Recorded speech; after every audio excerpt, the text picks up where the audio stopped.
Sinimulan nang isagawa ang libreng pagbabakuna ng first dose ng anti-human papilloma virus o yung HPV sa Lawag City, Ilocos Norte nitong Martes, unang araw po sa buwan ng Hulyo. Ang karagdagang detalye sa report ni Ivan Clemente. Ivan?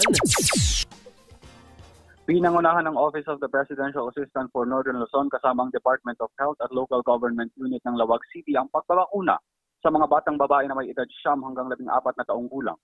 Sa panayam kay Presidential Assistant for Northern Luzon, Ana Carmela Remigio, target raw nilang mabakunahan muna ang 3,000 batang babae para sa first dose at kalaunay 7,000 batang babae naman para sa buong lalawigan ng Ilocos Norte.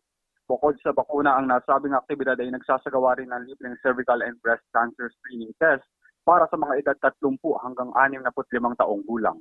Layo ng aktibidad na matiyak ang kaligtasan at kalusugan ng mga kababaihan at kabataan sa lalawigan. Ang nasabing libreng bakuna ay isasagawa hanggang July 3 sa Lawag Sentinel Arena.